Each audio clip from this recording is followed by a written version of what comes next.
सब कुछ सास के हिसाब से ही क्यों चलेगा।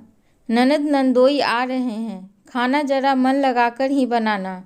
रागिनी की सास तंज कसती हुई रागिनी से बोली। सुकून का वो फंडा अब रागिनी छोड़े नहीं छोड़ती। वाहियात बातें, वाहियात हिदायतें सुन लेने के बाद भी वह प्रति उत्तर में कुछ न बोलती और सुकून से रहती। रसोई में सब्जी बनाकर आटा तैयार कर चाय की चुस्कियां ले रही थी रागिनी कि ननद दरवाजे पर पहुंच चुकी थी। पहुंच गई लाडली मेरी, देर बहुत कर दी दामाद जी आपने। ससुराल आने का मन नहीं कर रहा होगा ना आपका भी, आजकल की बहुओं की तरह ही। रागिनी की सास उसकी ननद को गले लगाते हुए दामाद से मजाक तो वहीं रागिनी को इनडायरेक्ट तरीके से ताना दे गई। चाय पानी ननद नंदोई को देकर रागिनी रसोई में जुट गई। ननद के साथ रागिनी की सास उसके मल्टीमीडिया फ़ोन की रंगीली दुनिया की सैर करने में जुट गई। मल्टीमीडिया फ़ोन के Facebook, Instagram, online shopping apps की सैर कर रही सासू माँ की आवाज़ अचानक से तेज हो गई। ऐसे कपड़े अच्छे लगते हैं और कपड़े तो अच्छे ही रहते हैं सभी, बस बात ये है कि पहनने वाले को भी थोड़ा सा देखना तो चाहिए ही कि उस पर क्या सही लग रहा है और क्या नहीं। दूसरों की देखा देखी में अपना बेडौल शरीर नज़रअंदाज करना कोई अच्छी बात है क्या। रागिनी को याद आया, पिछले महीने यही बात रागिनी को सामने सुना रही थी उसकी सास, और बात महज इतनी सी थी कि रागिनी ने कुछ समय से अपने कपड़ों के चयन का ढंग बदल दिया था।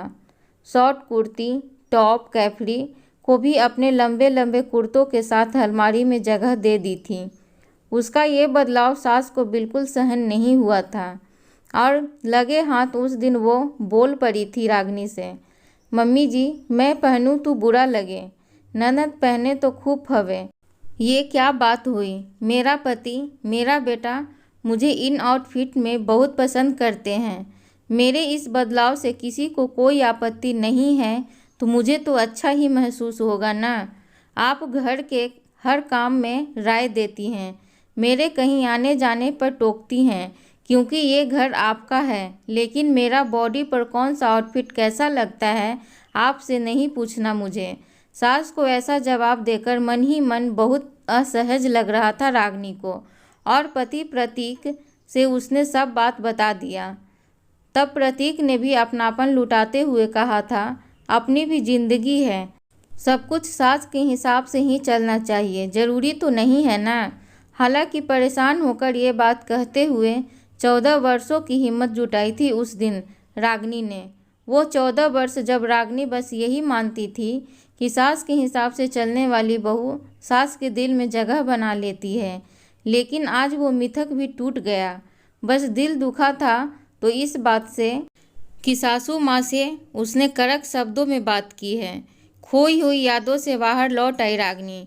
ज्यों ही कानों में आवाज़ सुनाई दी, बेटा तुझे माँ के लिए बर्थडे पर गिफ्ट ही देना है तो ये प्लाजो कर दे ऑनलाइन ऑर्डर, ये वाला प्लाजो अच्छा लग रहा है मुझे तो।